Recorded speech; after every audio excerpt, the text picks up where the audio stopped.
Bonjour chers amis du signe du Capricorne, on va terminer la série du mois de février avec vous et nous commencerons la série de mars avec vous du coup. Comme je le fais souvent, quand je finis par un signe, eh bien je recommence le mois suivant par le même signe. Comme ça il n'y a pas de jaloux et tout le monde passe en premier à un moment donné. Voilà. Mes chers Capricornes, j'espère que vous allez tous très très bien. On va parler du mois de février 2026. Et bien sûr, vous avez pu aller voir, j'imagine, si vous avez eu le temps, la vidéo concernant la fin du mois de janvier et le début de février 2026, puisqu'il y a toujours cette époque charnière entre l'une et l'autre, un mois vers l'autre, comme je les appelle, les vidéos de la fin du mois, la coupe de fin de mois, la coupe des éléments. Voilà, allez voir ça. Et puis, j'ai mis aussi en ligne la vidéo concernant 2026, entièrement. Mais la première partie, c'est-à-dire de janvier à juin, allez voir mois par mois, peut-être que ça vous intéressera, de voir un petit peu ce qui avait été dit, ce qui va être dit maintenant sur février, et ce qui avait été dit pour le petit tirage de l'année. Ça peut aussi être intéressant de voir, de creuser un peu et de faire une comparaison entre ce qui avait été dit ici et ce qui avait été dit juste avant sur l'année 2026 en février. On nous parle de renouveau. Alors ça, c'est plutôt la bonne nouvelle. Qu'est-ce qui se renouvelle? On nous parle de renouvellement, oui, de projet. Peut-être que vous aviez vu petit, quelque chose vu trop petit, vous allez voir plus grand. Peut-être c'est le contraire, peut-être que vous avez vu quelque chose de trop grand, et vous allez devoir le refaire en plus petit. Possiblement ça, possiblement des projets qui ont évolué, qui n'ont plus la même, peut-être la même, on pourrait dire le même sens pour vous. C'est pas que vous dévalorisiez ça avant, mais vous avez évolué, c'est ce qu'on nous dit. Il y a un renouveau, donc vous évoluez, et du coup le projet ou les projets ne sont plus tout à fait attendus de la même façon. Je pense que dans la réalisation, dans la forme, il y aura des choses que vous allez devoir changer, tout simplement, revoir à la baisse, revoir à la hausse. C'est pas trop, mais le renouvellement est là, et le renouveau est aussi.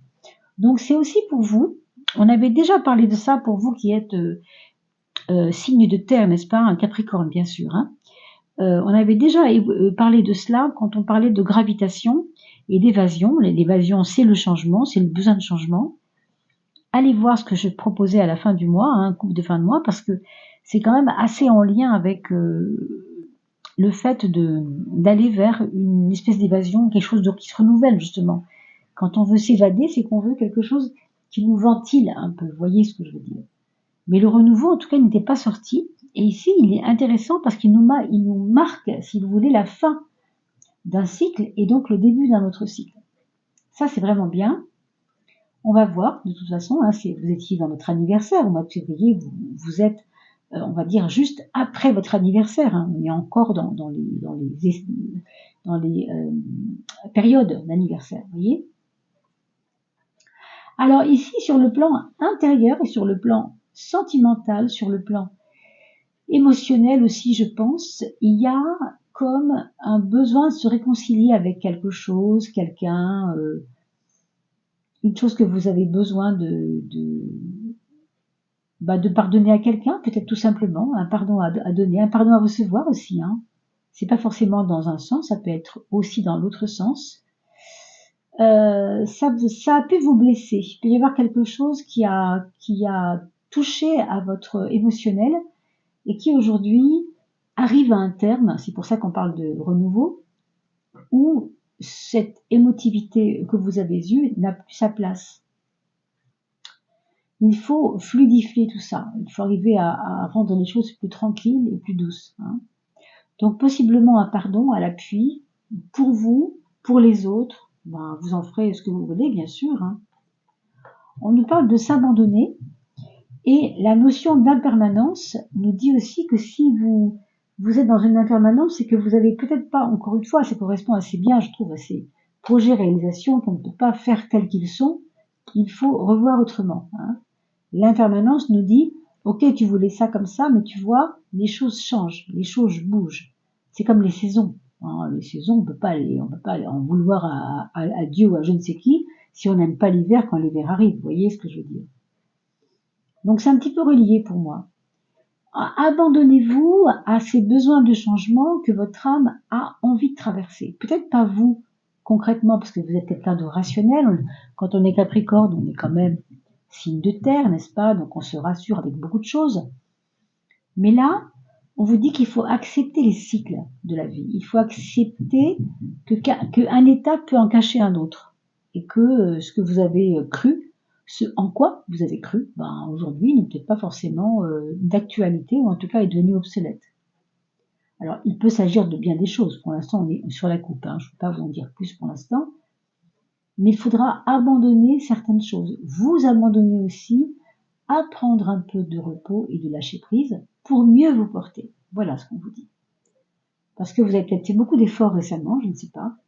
Vous avez pour finir en 7e de coupe l'esprit de la forêt. L'esprit de la forêt, c'est toujours en relation avec l'émerveillement. C'est peut-être un mois où vous allez, en faisant un peu de place dans votre tête, dans votre cœur et dans vos émotions, comme on a vu tout à l'heure, clarifier les choses au point de redevenir l'enfant émerveillé que vous avez toujours été et que vous avez parfois oublié d'être. On vous parle aussi de l'attrait des mondes invisibles. Au bout du compte, le renouveau, ça peut aussi être votre vision qui est renouvelée, votre vision de la vie aussi. Un côté positif, un côté optimiste qui revient dans votre vie, possiblement. Alors, on va mettre maintenant les petites cartes correspondant à alors elle est sortie, on va la regarder, l'ermite. L'ermite vous appelle à la profondeur. Il vous propose de rentrer à l'intérieur de vous pour mieux comprendre comment l'extérieur se manifeste. L'extérieur se manifeste de la façon dont il se manifeste parce que dans votre monde intérieur, parfois, il peut y avoir des choses qui suscitent tel ou tel phénomène extérieur. C'est un peu un examen de conscience, le 9. Alors, on va déjà voir comment on pose ces cartes-là. Donc, on va en poser 3 et puis je vous reprends juste après avoir stoppé l'image pour que vous puissiez profiter un peu plus de tirage et un peu moins du temps à brasser les cartes. Alors, mes Capricornes, voyons un peu ce que ça dit de ce mois de février et on va déjà regarder qu'est-ce qu'on laisse derrière nous, puisque renouveau il y a, ça présuppose qu'il y a des choses qui s'arrêtent. Qui s'arrêtent pour laisser la place à quoi? Au renouveau précisément. Alors, on a parlé de réconciliation, on a parlé de quelque chose qu'on doit revoir un peu à la baisse aussi, où on va voir, c'est la tempérance. La notion de tempérance appelle à la douceur, appelle à la réflexion où on va prendre son temps. Ça ne va pas être une réflexion rapide, c'est une réflexion lente, où on va peser les choses, mais dans la douceur, dans la quiétude, dans le calme. Mais ici, c'est ce qu'on laisse. C'est-à-dire que vous avez peut-être beaucoup réfléchi, beaucoup voulu arrondir les angles, arranger les choses, tourner autour du pot pour ne pas dire les choses complètement et frontalement aux gens autour de vous. Je ne sais pas, on sent qu'il y a eu de la gêne en tout cas. Pour moi, ça me parle d'une espèce de gêne de ne pas avoir pu dire telle ou telle chose. Pourquoi on va vers un renouveau et qu'est-ce qu'on doit attendre de ce renouveau? Eh oui, plus de liberté. Pour moi, c'est vraiment relié à votre envie, non pas forcément de plaire, mais d'être gentil avec les autres, d'être agréable et d'oublier votre propre liberté là-dedans. Donc il est question pour vous maintenant de vous reconnecter à votre liberté intérieure et pour certains d'entre vous, ça pourra peut-être être comme un moment où on se dit bon, ça fait je sais pas 3 ans qu'on se dispute, ça fait 10 ans qu'on se dispute, ça peut pas durer quoi. À un moment donné, il faut prendre une décision. Alors, je pense que certains d'entre vous sont prêts à quitter quelque chose. C'est pour ça qu'on parle de renouveau. Vous voyez, la fluidité me ramène aussi à être en accord avec soi. Accepter aussi l'impermanence, on a vu tout à l'heure, c'est aussi accepter que, en effet, quand quelque chose ne tient plus, est-ce que ça vaut vraiment le coup de continuer avec ça? C'est comme si vous vouliez, vous avez des jolies bottes rouges et il neige, c'est parfait. Mais si le printemps arrive, vous n'allez pas continuer à suer et à remettre vos bottes alors qu'il fait beau, quoi. À un moment donné, il faut renouveler les choses. C'est un petit peu ça que je veux dire. Il y a un besoin d'ouvrir le champ pour reprendre votre liberté. Pour certains d'entre vous, ça peut aller jusque-là. Hein. Je dis pas que ça va concerner tout le monde, ça, mais d'une certaine manière, de toute façon, à terme, il faut retrouver votre souveraineté et votre liberté. Ça va être important parce que j'ai l'impression que vous avez arrondi beaucoup les angles et que peut-être vous avez cru que ça servait à rien ou que ça a été compliqué quelquefois. Alors, ça, c'est votre point faible, le pape. Il ne sort pas souvent dans le point faible, le pape, parce qu'il est plutôt sage. Pourquoi la sagesse serait un point faible et pourquoi les leçons apprises seraient un point faible? Précisément parce qu'elles ne sont peut-être pas apprises, ces leçons. On vous dit que karmiquement, vous avez déjà senti dans votre vie, dans vos vies, dans votre, si vous avez eu par exemple trois unions, hein, si on parle encore du mariage, ou 3 boulots, peut-être 3 travails, peut-être que vous vous êtes dit, tiens, c'est marrant, à chaque fois il m'arrive la même chose. Je comprends pas pourquoi. Il faut arriver à comprendre pourquoi, hein, il y a quelque chose derrière ça. Il y a une leçon à prendre. Est-ce que vous l'avez pris, cette leçon? Est-ce que vous avez réfléchi à ça? Moi, je n'ai pas la réponse, bien sûr. C'est vous qui l'avez. Je vous invite, bien sûr, à la mettre en commentaire. C'est tout à fait anonyme ici, vous n'êtes pas obligé de mettre 10 lignes, évidemment, mais ça fait du bien aussi de voir comment réagissent les personnes, parce que déjà, pour moi-même, je suis au moins... vous me témoignez au moins que vous êtes intéressé par mes vidéos, et puis les personnes qui regardent les vidéos sont intéressées d'aller voir ce que ça dit du cœur des gens, comment les gens réagissent, ce qu'ils ont à raconter là-dessus. Vous voyez, c'est important aussi d'échanger. Hein. N'hésitez pas surtout. Tant que c'est dans la bienveillance, il n'y a aucun problème. Alors le point faible, on l'a vu, hein, les leçons doivent être apprises et peut-être elles ne le sont pas. Peut-être qu'il y a aussi chez vous une forme d'autorité un petit peu trop difficile pour les autres, je dirais. Hein, peut-être difficile pour les autres, votre autorité. Votre point fort, c'est le soleil, mes amis. Alors votre soleil, qu'est-ce que c'est? C'est votre charisme. Donc plutôt que de vouloir absolument être autoritaire et bouder parce que vous ne comprenez pas les leçons que vous avez à traverser, rayonnez, mes amis. J'ai envie de dire, rayonnez votre joie, rayonnez votre bonheur, votre joie. Je vous rappelle que vous avez eu la carte de l'évasion, quand même la carte de la force également. On peut dire que le soleil est quand même assez relié à la force d'une certaine manière, hein, parce qu'il rayonne, parce qu'il est puissant, parce qu'il est chaleureux aussi. Donc votre chaleur humaine, votre côté chaleureux est votre atout majeur. Dans ce mois de février, bien sûr. Donc si les gens ont besoin de vous croiser, de vous voir, s'ils manifestent un intérêt envers vous, c'est pour ça. C'est parce qu'ils aiment ça chez vous. Et on le sait, vous êtes quelqu'un, vous savez, hein, qui savait être agréable avec les autres. Ça ne veut pas dire qu'il ne faut pas trop vouloir arranger les choses, comme on l'a vu tout à l'heure. C'est pas ça. Hein. Là, on parle de charisme et de personnalité. C'est votre point fort. C'est aussi votre partage. Votre point fort, c'est aussi votre esprit partageur, et non pas étriqué, comme on pourrait le dire dans le pape. Il y a un côté de bouderie qui n'est pas forcément souhaitable. Hein. Allez, la maison 6, eh bien, c'est la maison de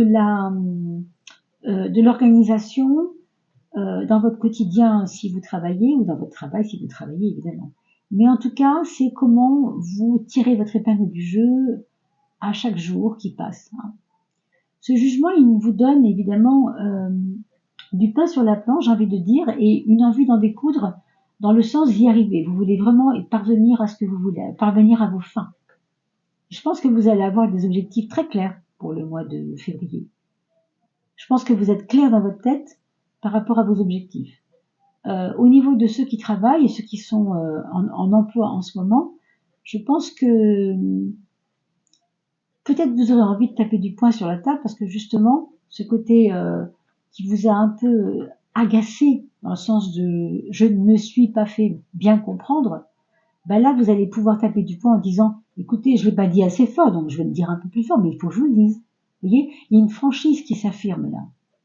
Dans le monde du travail, c'est vrai que c'est pas toujours facile, mais il y a des fois on peut marquer des points aussi comme ça. Hein. Donc je vous laisse voir bien sûr ce qu'il en retourne et pour vous si c'est possible, bien sûr, de pratiquer ainsi. C'est ce que vous conseillent les cartes, mais bien sûr, ce n'est pas la seule façon. Là, évidemment, vous avez votre libre arbitre, heureusement. Hein. La maison 7, c'est la maison de la relation à autrui. Avec les autres, comment vous sentez-vous? Eh bien, vous aviez eu la carte de la mondanité pour la fin janvier, ça nous donnait déjà un décor très relationnel. Là, on sent que c'est plutôt pas mal au niveau relationnel. Il y a de belles perspectives d'échange. Avec ce que je vous ai dit sur la communication et sur la communication, l'échange, le partage, voilà, ça va être important. Le partage va être important parce que vous avez cette carte du chariot qui vous donne beaucoup dans la chaleur humaine que vous avez en vous, qui vous donne en plus envie de le communiquer encore plus. Et on va vous suivre, hein. Je pense que vous allez être suivi facilement. Hein. Allez, la maison 5, eh bien, c'est la maison de l'amour. Le pendu nous dit, bon, laissons passer les petits orages, s'il y en a, mes amis, hein. Je ne suis pas dit qu'il y en a, mais s'il y en avait, ce serait pas si grave. Ça veut dire que vous avez ici une capacité à vous mettre un peu à l'écart des choses si vous êtes en couple. Si vous êtes célibataire, c'est aussi un moment où vous n'allez pas vouloir courir, comme on dit, derrière quelqu'un, quoi. Hein. Vous n'avez pas envie de vous embêter avec des histoires d'amour qui n'en finiraient pas, ou un début d'histoire amoureuse parce que vous sentez bien que c'est pas ça. Peut-être que vous avez rencontré quelqu'un et que ce quelqu'un ne vous inspire pas confiance. Que vous avez peut-être l'impression qu'il n'est pas tout à fait celui que vous attendez, ou celle que vous attendez. En tout cas, vous vous prononcez pas. Hein. Ça, c'est clair que là, il y a une méfiance, il y a une prudence même, un stand-by même amoureux, je dirais. Pour les couples, c'est pareil. Un stand-by amoureux, ça veut dire ce que ça veut dire aussi, bien sûr. Hein. Alors la maison, c'est la maison des projets. Et les projets ici, c'est des projets avec l'administration, par l'administration, des projets avec des besoins administratifs. Allez voir monsieur le maire, faire jouer votre employeur dans telle demande à la banque ou je ne sais quoi. Vous voyez, c'est comment je me débrouille avec l'administratif pour que ça aille dans mon sens. Je veux que ça avance, on l'a vu tout à l'heure, donc il faut que ça avance, quoi. Hein, c'est vraiment important. Je vous rappelle quand même que dans les projets réalisation, il y a des changements importants. Je me demande si c'est pas relié à ce que vous allez obtenir de l'administration. Moi, je pense quand même qu'il s'agit peut-être de ça. Hein. Regardons la maison 3, le mental, et la spiritualité, on pourrait dire ça comme ça pour schématiser, c'est-à-dire le cerveau gauche et rationnel, on pourrait dire, et le cerveau droit un peu irrationnel, un peu plus dans la recherche intérieure. Vous avez deux cartes totalement opposées. Le 6 qui est plutôt une carte en relation avec les choix à faire, donc très concret, très pragmatique. Et ça, pardon, ça va vous donner une indication sur votre mental, votre façon de réfléchir aux choses très concrètement, très rationnellement pour ce mois de février. Ça va être important pour vous. Vous allez avoir un mental très pratique, pratico-pratique. On s'emberlificote pas dans des trucs, vous voyez, on va directement au cœur des choses, vous voyez. Et puis, vous avez ensuite, dans la maison 9, le monde, qui est une carte déjà en elle-même, qui nous emporte vers quelque chose de grand. Et quand on parle de spiritualité, c'est forcément à voir avec le grand, hein, le grand tout, ce qui nous motive chaque jour à ouvrir les yeux pour regarder le soleil, vous voyez, c'est quelque chose de très profond quand même. Donc ce monde, c'est aussi un accueil, c'est aussi une façon que vous avez vous-même d'être très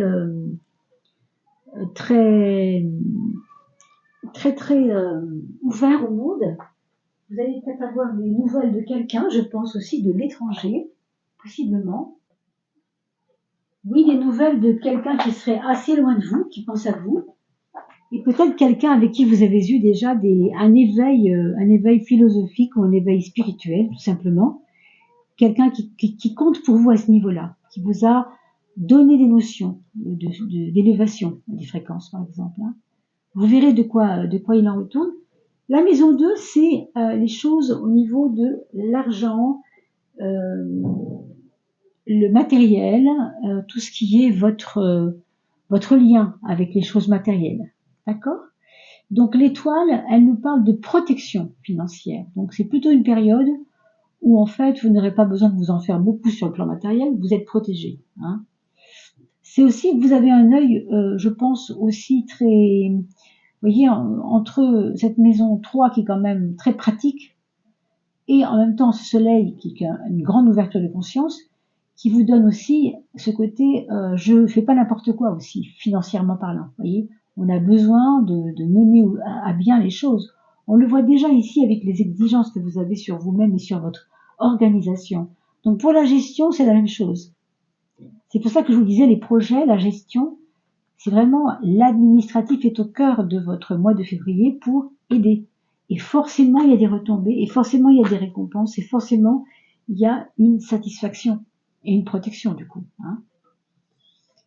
Et en plus, en face de cela, donc la matière et l'immatériel, on pourrait dire, vous avez l'impératrice qui, elle, est une organisatrice née.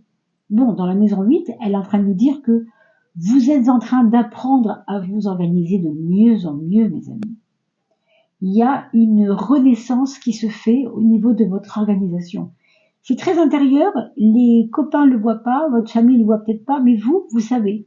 Vous voyez, c'est très personnel ce que je vous dis là, très intérieur. Mais au fond de vous, tout ce que vous avez pu observer, c'est pour ça que je vous disais tout à l'heure, il faut prendre les leçons. Je pense que là, si vous jouez cette carte du mieux que vous pouvez, en essayant de réflexionner, quoi, de réfléchir avec ce que vous avez vécu dans votre passé qui vous a posé problème, toutes vos épreuves, vous allez comprendre que aujourd'hui, si vous êtes arrivé là où vous êtes financièrement, c'est parce que justement vous avez su prendre les leçons. Hein. En tout cas, il faudra y faire attention à cette carte-là de. Quand je boude, c'est parce que je veux pas prendre les leçons. C'est comme les enfants, ils vont à l'école, ils veulent pas faire leurs devoirs, ils boudent.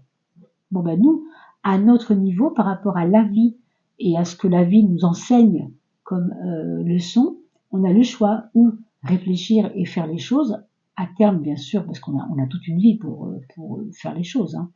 C'est pas comme à l'école, et heureusement, quand même, il nous faut quelques années pour produire les actions de nos réflexions, liées à nos réflexions. Mais je voulais vous dire autre chose, ça y est, ça m'échappe.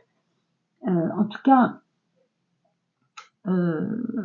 si on boude dans sa vie, ça veut dire quoi? Ça veut dire qu'on on recommencera, hein, c'est pas grave. C'est comme la notion de karma, vous voyez, avec ça. Il y a toujours la notion de karma dans le pape, il y a toujours cette notion-là, hein, comme dans la roue de la fortune. Il y a le côté quand même, ça revient si c'est pas compris, d'accord? Voilà mes chers Capricornes. Alors on va regarder pour la dernière petite carte du jeu, on va prendre celle-ci, voilà. C'est celle qui semblait glisser dans mes doigts. Solar plexus, magnifique. Votre atout majeur, c'est votre soleil. C'est votre charisme. Regardez où il est, votre charisme. Vous voyez? Alors, servez-vous-en, hein, encore une fois. Votre soleil, c'est votre atout majeur. Et là, vous le voyez encore. It's safe for you to be powerful and take charge of your life, excusez-moi, in positive ways.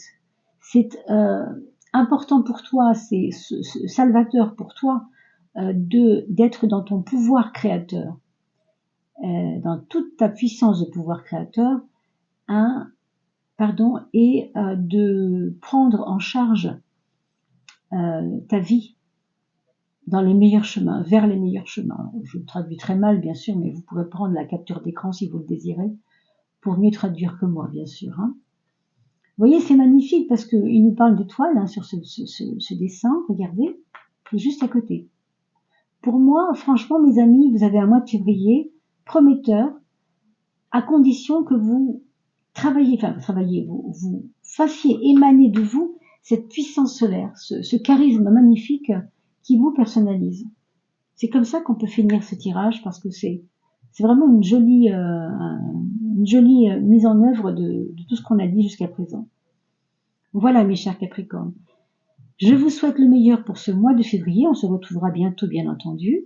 Sachez que vous pouvez retrouver mes vidéos sur la fin de mois. À chaque fin de mois, je fais toujours une petite vidéo et vous avez 8 minutes de chaque élément, donc vous trouverez, c'est très simple. Elle est aussi dans les playlists, bien sûr. Et vous avez également la vidéo de l'année 2026, les 6 premiers mois, donc elle s'appelle sûrement année 2026, hein, elle a été mise en ligne il y a un mois à peu près. Et juste avant, vous aviez le 21 décembre la vidéo là qui va concerner les chemins de vie, que vous soyez Capricorne chemin de vie 3, Capricorne chemin de vie 7 ou chemin de vie 8 ou chemin de vie 1. Évidemment, ça n'a pas la même incidence hein, au niveau des chemins de vie, donc je vous invite à aller voir cela aussi pour voir ce que votre âme a à vivre et à faire dans ces instants-là. En tout cas, cette vidéo de l'âme concerne toute la période du 21 décembre au 21 mars 2026. Donc on y est encore, hein, bien sûr. Je vous dis à bientôt. Merci pour vos likes, pour vos partages et aussi pour vos abonnements. Et merci pour celles et ceux qui aident la chaîne. À bientôt.